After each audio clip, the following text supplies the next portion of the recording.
Welcome to the Monopoly Report. The Monopoly Report is dedicated to analyzing the big issues impacting the global advertising economy.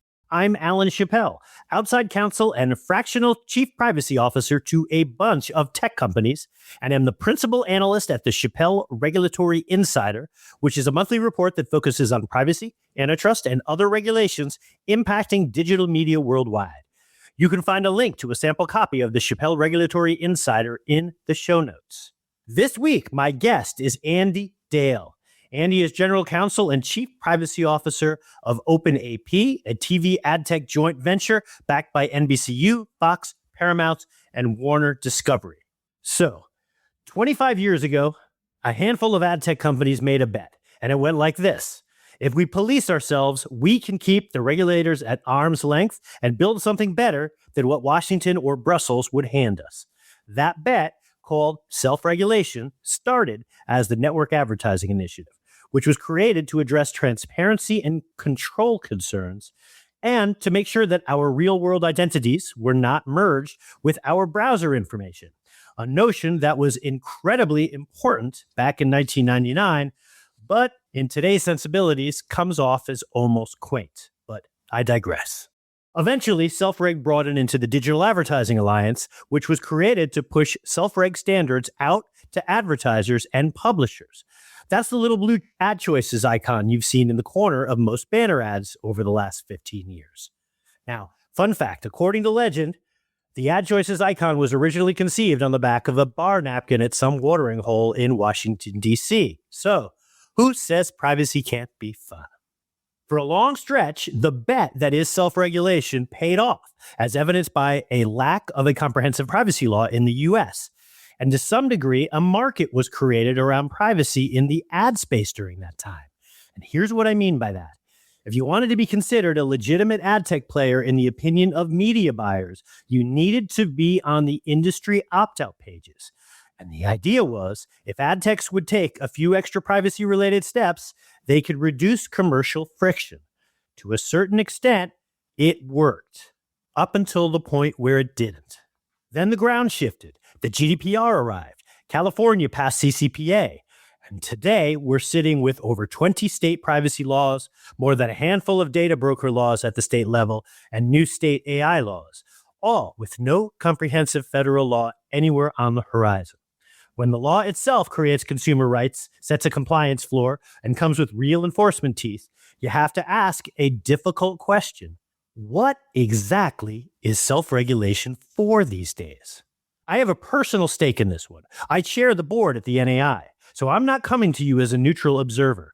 I'm coming to you as someone trying to figure out what the next 5 years should look like. And over the last few weeks, we've seen real turnover in the senior ranks across the space. Lee Freund left the NAI. Prewood saw its own shakeup. And with so much change, it seems like a good moment to stop and take inventory. So I called someone I trust to think this through with me. Andy Dale, a longtime ad tech lawyer. He's been in-house with DataZoo and OpenAI on the streaming television side. And he hosts one of my favorite privacy podcasts going, the Data Protection Breakfast Club, alongside my pal, Pedro Pavon. Andy has a rare vantage point. He's seen self-regulation from the inside and from the outside as a paying member, deciding whether it's worth the check. And that is precisely the thread we pull on today. Is self-regulation dead, or is all this regulatory chaos actually a business opportunity in disguise? We get into the three legs of the stool: advocacy, standards, and compliance. We talk about whether the industry still needs the DAA icon. We talk about managed services, AI governance, and whether the third-party ad tech community still needs an independent voice at all. It's a candid conversation, one that just might tick off some people, but it's necessary. If anything, we need more of these types of discussions in the ad space. So here's Andy Dale. Let's get to it. Hey, Andy, thanks for coming on the pod. How are you? Good to see you, my friend. I'm good. Great to see you as well. Where is my audience finding you today? I'm in West Newton, Massachusetts, in my upstairs office. So we don't do this by video, so I'll just tell people, this is the command control of one of the best podcasts that I listen to regularly, the Data Protection Breakfast Club, where you and Pedro go at it. What are you guys back on, by the way?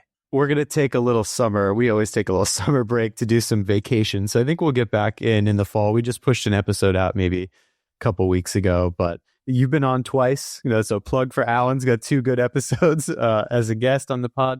It's been really fun. It's fun to do, a lot like you try to do. We try to talk about these things in a lighter, more, kind of open, down to earth way. It's fun. Well, at risk of gushing, I love the setup because you two really work very well together. You're a weird peanut butter and chocolate thing, my friend, because you're kind of come at things differently, but you end up balancing each other just really well. We're good friends, and I think that helps. And I've known him, long time, and that always helps. Yeah. Well, let's jump in. Yeah. I want to talk about the future of self-reg. And we've had some turnover in the senior ranks just over the last couple of weeks.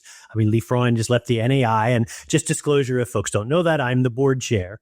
Prebid had a little bit of a transformation where Mike Rasick and a couple of other folks left Prebid. And so it seemed to me that now is a pretty good time for us as an industry to maybe take stock in what is it that our industry associations are bringing to the table. So this isn't necessarily just an NAI or a Prebid or a Tech Lab conversation. More broadly, I wanted to walk through with you, what does this industry need? What will put this industry forward over the next 5 years, by which time, hopefully, you, me, and Pedro will have bought our bar in St. Bart's and we'll be giving scuba lessons or whatever the heck it is we're doing. Yeah, you just described us living the movie Cocktail, which I really like. Well, let's just jump in. And first, I want to acknowledge the elephant in the room. I mean, the idea of self-reg in the ad space really came out of a set of issues going back 25 years ago. And many of those issues are no longer relevant. I mean, states have surpassed self-reg. You flagged, more than 20 U.S. state privacy laws. I think we're 24, 25 now. I've lost count. And there's no comprehensive federal law on the horizon. So what does that mean for the thing that we used to call self-reg? Does self-reg get killed, or is all this chaos closer to a business opportunity? Yeah, I think it's time for change. But interestingly, Alan, like when the GDPR happened, I was actually on the NAI board in I guess it was 2014 or 15 when everyone was preparing. And I openly raised, what's our future? When there is a comprehensive privacy law, which there had been, that previous European directive, but now we've got something more significant, big impact to ad tech. We had the cookie directive as well that was in flux at that time. So everybody around that table was talking pretty openly, what do we have here? What's next? And they did a nice job over the years of continuing to find ways to add value. And then California happens, and we start to see all of these laws in the US, not exactly the same, but similar, right? Creating consumer rights, creating a compliance floor, creating, a lot of good if you think about things that didn't exist before. So it puts the organization that is initially, having a mission, which was, let's police ourselves because we can do it well, and let's be thoughtful about it, and let's talk to Capitol Hill about it, and let's do all these things. It puts us in a very different posture. And I think we just are in a place finally where, as you noted, the federal law on the horizon seems very unlikely, not because it's not important, but it isn't really a priority right now. And I think that's just a fact that we have to consider. Won't say never. I mean, that's silly to say never, but even if one happened today, I still think we'd be asking ourselves, how do we want to govern ourselves? And is this way, the way we've been doing it in the past, the most effective? And I agree. I think my answer would be, I think things should change now. Now, I don't wipe it away, and I don't think it should be gone, but it should look different. Well, the big thing about self-reg from day one to maybe into the first 12 to 14 years is that if you wanted to be considered good, you had to be in the NAI or at least on an industry opt-out page. Now, that never really materialized in the mobile space, certainly doesn't apply in the CTV space. And now I think that the decision we reached a couple of years ago at the NAI was I don't think that those browser-based opt-outs are really helping anybody. And so we've sort of moved away from that. But the byproduct of that then is, well, wait a minute. If that's no longer the gold standard. If, the agency holding company person just needed to look at the list of who's on the opt-out page to know if you're a valid partner for them. Well, that's no longer, the thing. And so then that sort of begs the question, once you've lost that point of stickiness, then where do we go from here? I think one of the things I learned when I came to OpenAP, which is a TV focused streaming TV joint venture, was how many other issues there are out there and how prevalent, it's going to sound silly, like maybe I should have known this, but how prevalent cross-context advertising or cross-channel advertising really is. If you think about Ford Motors as the advertiser, they buy on every TV network. They buy in every media channel. They buy out of home. They buy mobile. They buy web. They are doing creator and influencer marketing. So where we are in 27 is a very different landscape than we were 10, 12 years ago, where programmatic is hot and it's a thing, and people are starting to see the ability to do bidding and buying and just a different era. Now we're in, I would say, a really interesting place where people are buying all these different ways. So what do they need? They need things that help unify and help them understand the ROI. It's always been the chase of the ROI behind ad dollars. Now we're presented with a really unique, interesting time. And then you just add AI into it. It's going to completely keep evolving. So I think you get us really quickly into that key question of, what do people need? What do companies need? What do the advertisers and advertising technology companies need to do and need to get together? And what are the most salient things? So that's the lens, I think, to think about what does self-reg look like. We have totally different needs now. Totally agree. But then that begs the question, what's the list? What are the things that, in your view, that the industry, and by the way, it depends on how you're viewing the industry, but like, what does the industry need? So joining a TV company, it became pretty clear to me, like what the NAI and perhaps a few others potentially provide, that doesn't exist in TV. Meaning there isn't a group of companies that get together, talk about key issues, talk about best practices, deliver events together around those very specific issues to their vertical. So I noticed that wasn't really in place in TV. I think TV needs something. I think for all these other channels too, audio, out of home, all these other contexts, they need things. I think measurement is almost a separate topic. And if you look at the way measurement has been carved out of some state laws, those have a very different set of things that we can, I think, as an industry, take positions on. If something is measurement or something is attribution versus direct targeting or directly sort of programmatic CCBA, as the CCPA defines it. So I think those things are important. I think we need to think about what services do people need. I think whether that is specific data protection officer type services for advertising, because it's such a complex area of business. I think that's one option. I think AI governance could be an option. I think there's a bunch. I think AI and creative and how that's going to impact advertising. All of those things could be avenues to create, I think, a new surface area for best practices and a new surface area for really important conversations that I think people would want to be in a group contributing to. And that's the challenge for me. I think what you're saying presupposes that each of the different niche areas, measurement, CTV, ad CP, and all the agentic buying stuff, that there's enough commonality in interests within those different groups that it makes sense for all of them to get into a single tent.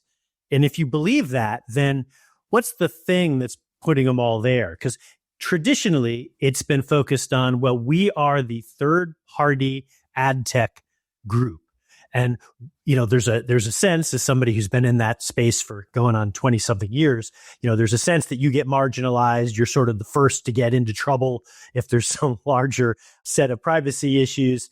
And so that sense of purpose has sort of driven what the self-reg movement had been, at least in phase one or phase two. Does that still exist? And if not, what replaces it? That's interesting. I think, FPF has done a good job of a single tent for lots of different issues. So maybe you have to look at structurally Is the structure the same or is it a little bit different? If people have different focal points, maybe there are services and things that affix to those particular focal points and then provide concentric circles around things that are really relevant for the larger tent.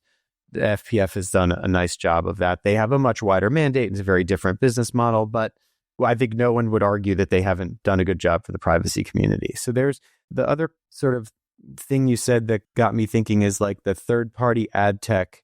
Ultimately, it's been interesting to see in an enforcement scenario, third-party ad tech lately has not necessarily been, the companies that are taking the brunt. It's actually the more public, larger companies that, either if you're like Sephora in California with the CCPA rather, that's a big brand. And so the focal point there is this is a brand, this is an advertiser.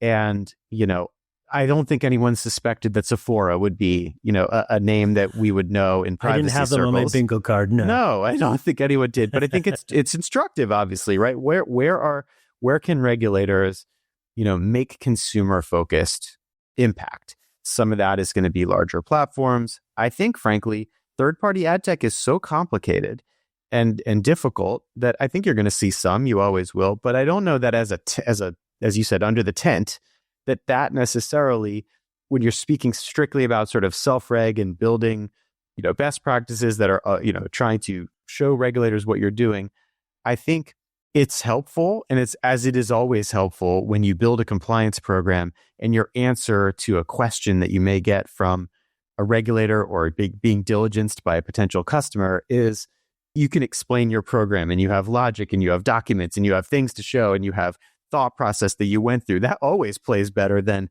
I just started thinking about this on Tuesday and I don't know how to get my shit together. Yeah, I think that self-reg is sort of struggling a little bit from an identity crisis because, heck, I remember this goes back to the Trevor Hughes days of the NAI, where the analytics people, oh, no, we're in our own tent. You ad tech people, you stay away. We're doing our own thing here.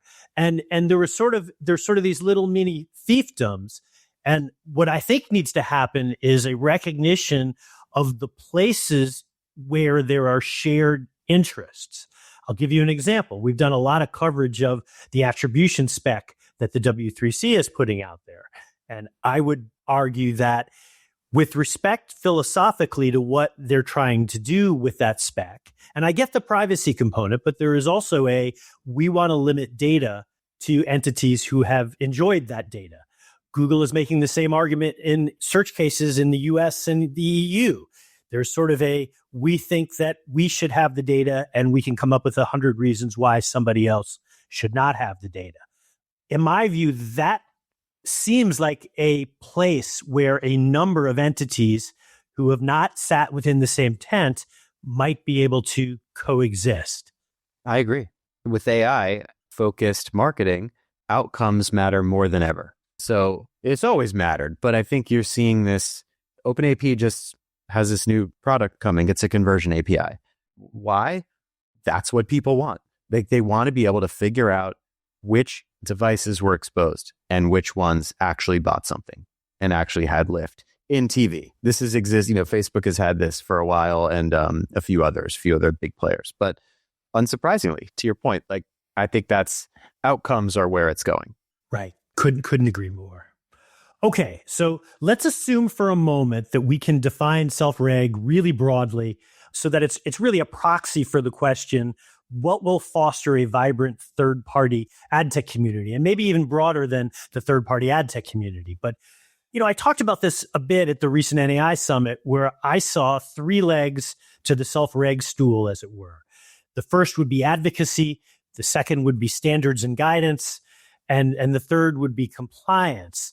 And I would love to get your thoughts on each of those individually in the following question. So, you said that policy and advocacy at the federal level isn't necessarily super useful.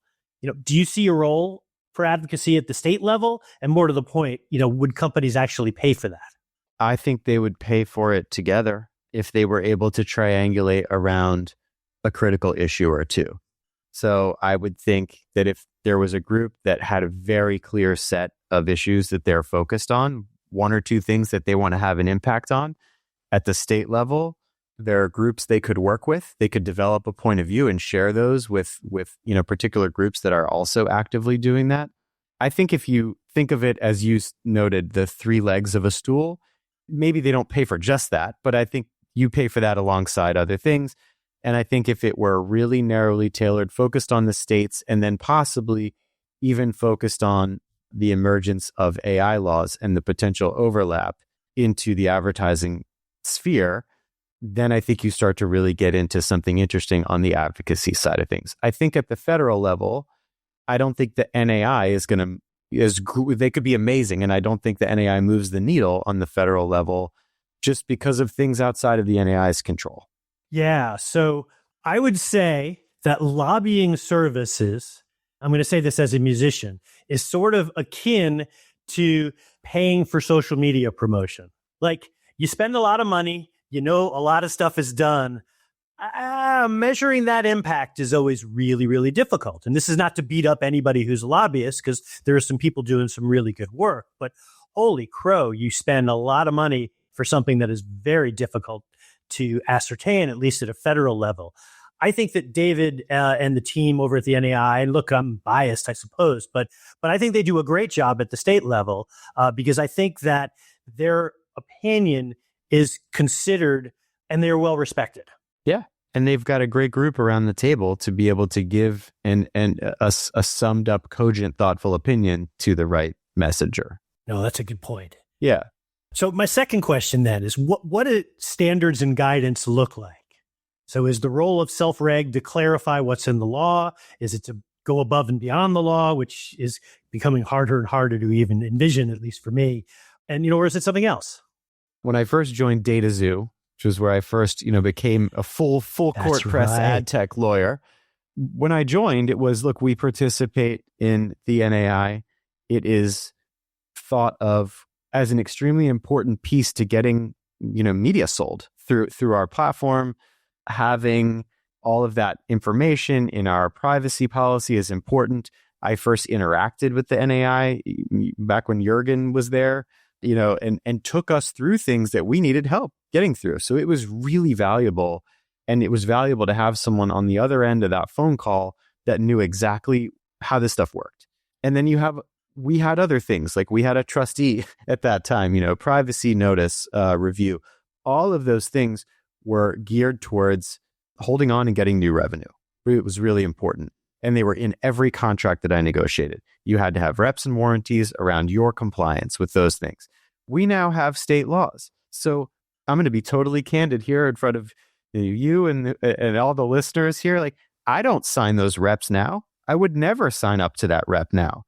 Like, we can't sign up to compliance with 20 state laws that are all changing, that are all being amended, and then at the same time sign up to DAA, NAI, IAB. Like, it's just not possible and it's not realistic. And so I think what can and should change is the use case for these best practices is still great and still valuable. And the participation in looking at them and understanding them and learning about them and knowing about them for your business or for your SOC 2 audit, which is another angle we can go. Again, these are still really good ideas. Yeah, the thing that I'm hoping to get out of self-reg now is, you get a new set of standards or you get a new law. Say it's a state like New Jersey, and you read through it and parts of it maybe are a little vague or you're understanding it. And so, or they weren't really written with ad tech in mind, which happens quite frequently because that's not the biggest industry. It's not the first thing anybody's thinking about. To have a separate entity say, well, here's a path or at least key considerations for how one might comply. Now, that's totally different than contractual reps. But I do think it's something that can be valuable because it allows the internal privacy officer, who is the NAI member and usually the lead contact person, it allows them to look smart and to solve problems within their org.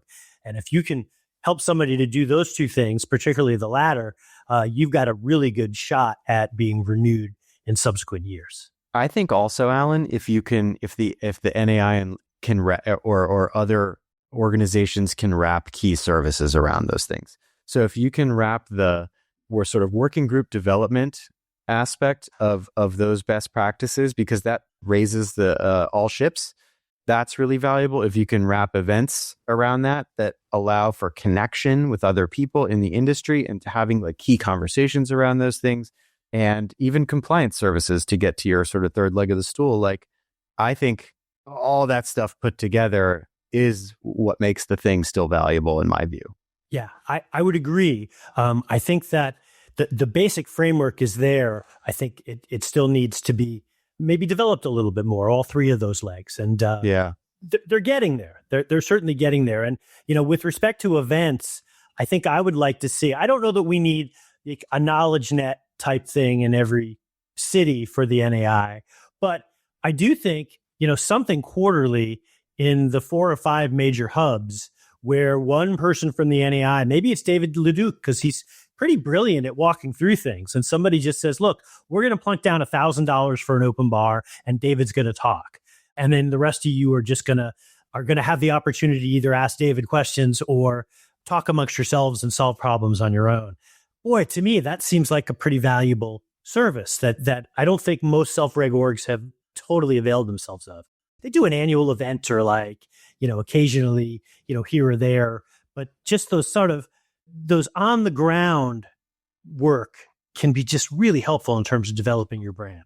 Yeah. And I think playing around with alternative structures like you're noting for events are really important. Like having one sort of annual summit is really great. But if there were another one focused completely on AI or another one focused completely on something else a couple times a year, it doesn't have to be a big thing. But I think the key for events nowadays is they can't all be the same. And they can't all be 4 brilliant people on stage talking and asking each other questions. Like that's valuable in some ways. And then breaking out and having conversations are valuable, like having exercises and other things happening and having different ways of connecting, I think really important. There's a 2 or 3 times a year event quasi-organized in Oakland. They get a couple of hundred people there to do a periodic Thursday happy hour. I mean, even things like that. And look, I'm not here to say which is going to work and which isn't, but I do think that we need to become a little bit more entrepreneurial in the thing that we used to refer to as self-reg. Well, you've been part of this every year ahead of the IAPP Summit. There's a roundtable of advertising and technology and television folks that get together and have real conversations for half a day. That's really important, stuff like that. Here in Boston, we do dinners every quarter outside of KnowledgeNet. And George Jones, who runs KnowledgeNet, does a good job. He's had a DPO at Zoom Info. He does a great job running it here in town. But we have like off the record dinners. Some folks, that go Omer Tene and other people that are like in the circle. So we can actually get together and talk about what's really bothering us, what we're really finding interesting, and how we can solve real problems. So I think you got to combine all that good stuff into new event formats. And I think that's another role that these organizations can help, do. So I want to circle back to managed services because I want to, can we expand upon that a little bit? Because I'd love to get your thoughts. What does that look like? When I was at the NAI board meeting 2014, I said, NAI should explore providing outsourced specific to ad tech DPO services. We should create a division and we should hire a couple people and start providing this service. Highly specific area. And I think it was the one period of time maybe you weren't on the board. So I don't know if you were there. I was not on. It's funny. I think in the exact 2 years that you were on the NAI board was the exact 2 years of the last 20 that I was not. Yeah. Well, I was lucky to still know you, but at any rate, like I raised it and it was received, but I think that the message was that just isn't what we do. That's just not our mission. That's not what we're here for. That's not what we do. And that was raised in the specter of the GDPR. And me probably being fatalistic when I read it, when I was saying it, basically saying, hey, existentially, do we have a business still? Probably a bit reactive at the time. And I think that's proven out. But I don't think that it's a question that should be off the table. So I think some sort of service that allows people to continue to be able to comply, something where the service provider understands the complexity of like all the stuff in ad tech that nobody outside of the business really understands. Like the complexity of the controller processor designation in ad tech is very, very hard. And that is not something that somebody, if you're a small to mid-size, even like a small public company, struggles with that designation. I take that back. Every company struggles with that designation, not because it's like impossible to provide, but because every decision that you're making is essentially one of first impression.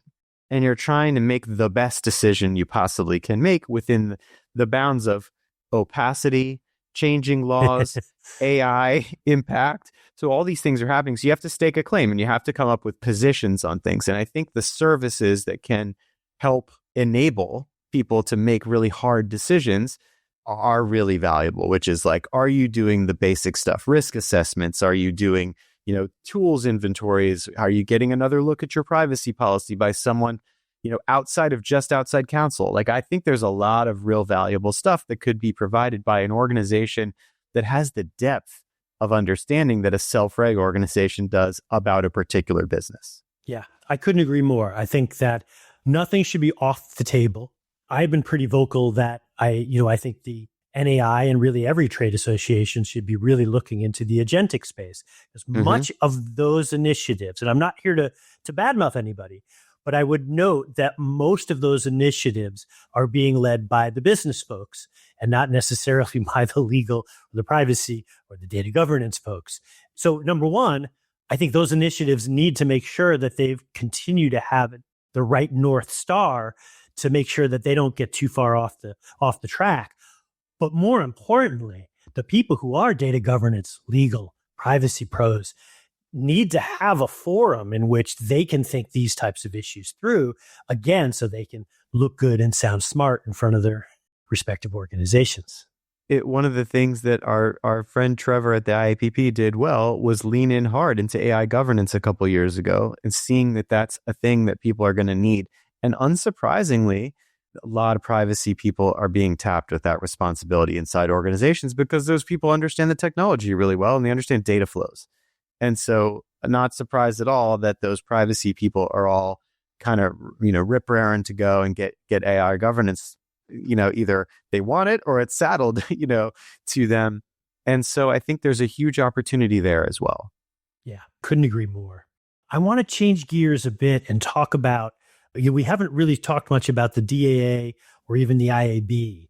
And, there's sort of a sense within parts of the industry, so I'm not trying to put words in your mouth, but that those orgs might need a refresh of sorts. And so what's the issue or the change in the mission that would require a refresh? Well, let's start with DAA, because I think IAB is a different lens. I think with respect to DAA, I think you're, two things. And if I miss what they're currently doing, let me know. I think, we need to ask the question, do people want to click on a button on an ad now and opt out? Or because we have all these state privacy rules, are people having different behaviors? Are they going to privacy pages? They're going to go be able to opt out as across data brokers, with both drop, and now all these states are a lot more states are adding data broker rules and amending laws to add data broker concepts. So are consumers, really going to click on the button, and is that value in and of itself, with all these other ways for consumers to effectuate preferences? And then the other thing is sort of the code and self-reg, kind of concept, which is really, again, sort of supplanted by the law itself. Not that it's bad or those are bad things to do, they're great things to do. But I think those are the kind of existential questions that, I would ask, like, do we need that still? I don't know. My guess is probably over time, that's not as necessary. Well, if you think about, the DAA came into existence primarily because John Leibowitz at the FTC said, hey, nobody knows anything about this behavioral advertising stuff. We need to make it more transparent. And so they came up with the idea for icons on ads. But to your point, that was a long time ago. And so query whether either the market or even consumers need that type of transparency tool and the resources that that apparatus currently requires from the ecosystem. There's cookie banners, on so many websites. There's lots of ways in which consumers are, and I don't love cookie banners, so I'm not hailing the cookie banner, but it's a different surface area now, and so I think you're dead on. Totally do they need agree. the button? Do they need the icon or not? Is a fair question. Talk about managed services. I think one of the biggest mistakes that the DAA, I don't know if they allowed, but they sort of enabled to happen on their watch, was when they launched, it was effectively the Evidon serving the icon or Trustee or TrustArc, and they may have changed their name by then, serving the icon. And the Evidon thing was this Cadillac. It you click on it, it tells you the name of the advertiser. It gives you a list of the ad techs who were helping to serve the ad. I mean, it was a premium implementation. And then the alternative to that was sort of you click here and then you end up somebody's opt-out page, but it didn't really tell you anything. And I think that was a missed opportunity because the marketplace, if forced to pay for a Cadillac, would pay for a Cadillac and we would have been better off. But the marketplace would rather have a Hyundai and pay for a Hyundai. And that's sort of where we landed. And I just don't think that the tool is serving the purpose that it was initially intended for. There's just other stuff, and there's way more companies, funded in the privacy space. So when the GDPR happened and the CCPA happened, unsurprisingly, venture capital has supported a bunch of technology out there that now exists and supports compliance and supports cookie consent and supports all these things that just weren't around before. Right. Completely. I've got one more set of questions, and I really appreciate you coming on, Andy. This is always a blast. And honestly, we need to catch up more because you're definitely a person that I want to be talking to more, particularly as we try to rethink the future of self-reg. But you had floated the idea that industry associations might absorb, other associations. There was CIMM, the JIC, and maybe even partnering with each other. And I'm curious to know, in your view, what does that really look like? There's a little bit of fatigue, around some of the memberships and people, feeling like, where am I getting the most value? I think everybody knows that there's value in industry groups. And I think they all kind of tend to do a couple things that people, really like and enjoy. And sometimes they do those things for a period of time. And those things are valuable for a period of time, and maybe they're less valuable and they need to change and do something else. So when I think about consolidation, I think about it more just in sort of the user space, as a user or consumer of these memberships, where would I get the most value and how would I get the most value out of all these things, rather than having to keep track of 7 newsletters and build a machine in Claude that tracks everything for me to try to understand all these different things. It would be better if there were some consolidated efforts and there were some consolidated things that were happening. And I actually think those organizations could deliver better results if they had the knowledge base of each other, working together. So whether that's a partnership to do more things together, or whether some of them want to actually physically exist together, I don't know. But it's worth them thinking more strategically in terms of how would we partner together. And then I can more easily see the path towards recurring managed services as a thing that these organizations can provide in addition to all the other great stuff that they layer on top of it. Events, connection, networking, opportunities to be together, all that stuff, it goes together to me. So the thing that comes to mind for me, and this is specific to the third-party ad tech community, is I fear that is the community that needs an independent voice.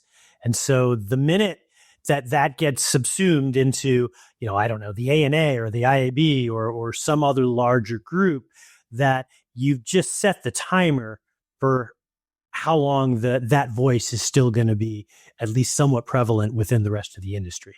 Yeah. Why? So I'll ask, why do you fear that is a group that needs that as compared to other groups? Well, I would say historically, that tends to be the first group that when a federal privacy law comes down, that's the first group that everybody else in the industry kind of says, you know what, the heck with them. We can kind of throw them under the bus.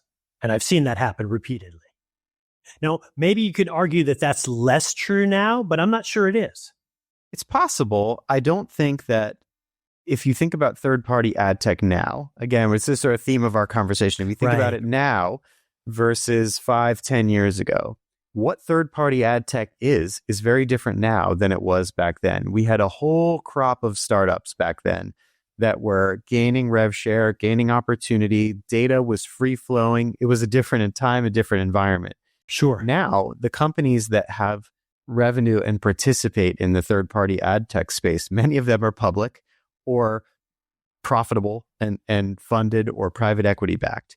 So I think you actually have the sort of thing that everybody was worried about with the GDPR, which was you're going to crush small business. And the only ones that are going to be able to comply are going to be the large platforms, and they have the ability and the machine to comply. And I actually think it's possible that you could argue that lots of third-party ad tech now has the ability to comply because we have more technology at our disposal. We have more knowledge at our disposal. They're ready to potentially, I want to be careful. I'm not saying, okay, no tent for third-party ad tech. They don't need it anymore. I don't think that's right either. I think it's, perhaps third-party ad tech isn't necessarily in the same place it was 5-10 years ago. Fair enough. Yeah, and I don't think you're saying this, but I'd be uncomfortable with the idea of going, well, you've got Pubmatic and you got Magnite, so good luck. That's enough. But here's the thing that nobody really wants to admit. To what degree are the startups in the ad space aligned with the current mission of the trade desk? I mean, leave aside Google, but some of the other larger players. And that's always been this is a disruption environment. And so I may be just blowing up my own argument here, but I think that we need to figure out who's sort of still in the tent. Yeah, I think that's interesting. Sort of a related question is the startup ecosystem around ad tech at all similar to what it was when you started working with Blue Kai?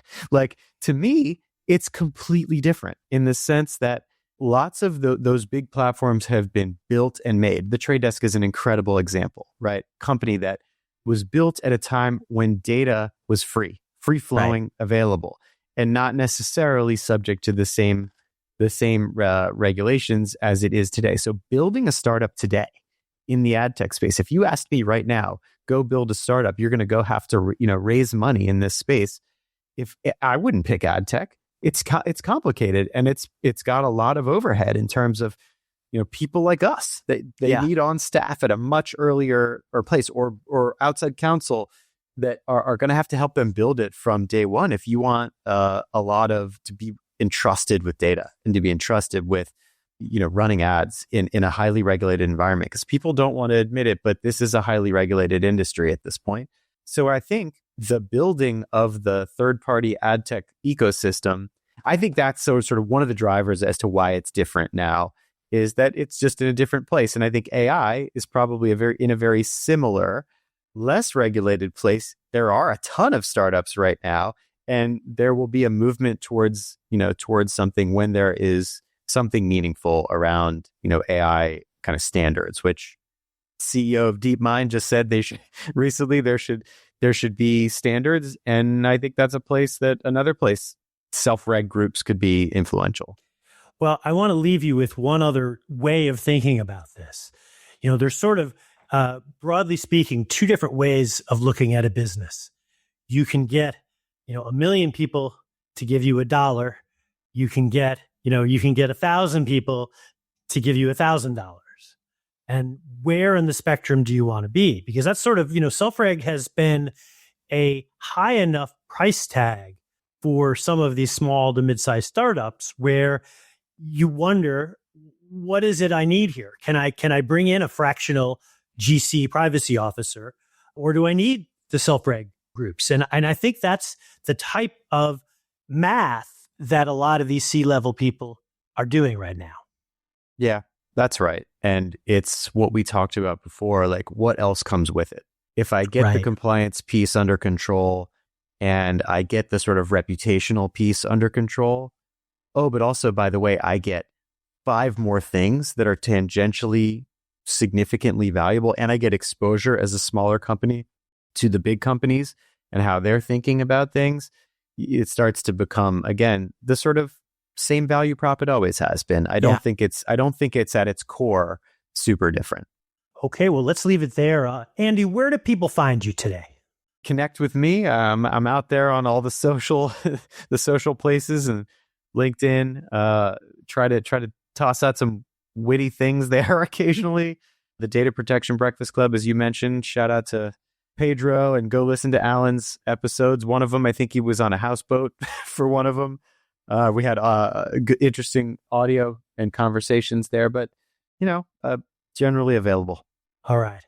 Well, thank you so much for coming on, Andy. Hopefully we have you back soon. Have a great rest of your summer. Good to see you. Andy is great. You can see why his podcast is so successful. I have a bunch of observations, but my leading one is that we need more of these discussions about the future of our industry trade associations, and we need to have them out in the open. So, first, the diagnosis. Andy and I agree on the core problem.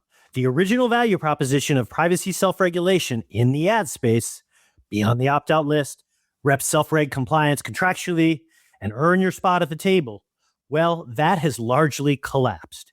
In my view, self-reg didn't adapt fast enough in setting rules, and the law caught up with and then surpassed them.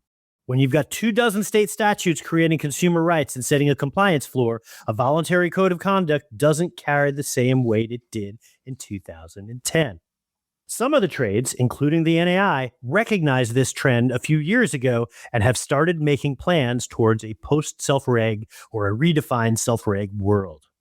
Progress has and continues to be made, but in my view, we are much closer to the start of a reinvention than we are to an end. Second, the opportunity. And to be clear, I am extremely optimistic about the opportunity that's in front of us. Complexity is our friend here. Compliance in ad tech is difficult for every company, regardless of size. And that difficulty speaks to the value of collective solutions. I'm on record saying how bullish I am on the opportunities around the following. Number 1, advocacy. Number 2, guidance and standards. And number 3, compliance. Andy has some intriguing ideas around additional services which can be provided to the market as part of self-reg. I think all of that should be on the table for discussion. But before we can get there, I think we need to build consensus on community. What is the constituency that each trade is trying to serve? And that gets me to my third point. My fear has always been that the third-party ad tech community needs an independent voice because, historically speaking, when a federal privacy law or some other regulation comes down, third-party ad tech is the first group everyone else likes to throw under the bus. Now, Andy made a really strong counterargument, like he often does. He noted that third-party ad tech in 2026 is not what it was a decade ago. Fair enough. The free-flowing data startup era is over. The companies with real revenue now, the Magnites, the Pomatics, the trade desks, a lot of them are public, profitable, and or private equity backed. And even the startups with only a handful or a dozen employees, well, most of them need help too. A lot of them don't realize that yet, and that presents its own set of challenges. So I agree with Andy here. We need a rethink of the constituencies being served by the industry trades. If you look at any of the Lumascapes, we need to ask ourselves, which of those entities are sharing the same pain points? Too many of our industry trades are trying to serve everyone in the marketplace. And when you attempt to serve everyone, you end up really serving no one. My thanks to Andy Dale. And if you haven't already, check out the Data Protection Breakfast Club podcast. We've got a bunch of other fantastic guests coming up on the Monopoly Report podcast over the next few weeks. Please subscribe to the show at monopoly-report.com or on Spotify, Apple, YouTube, or wherever you listen to your podcasts. And thanks for listening.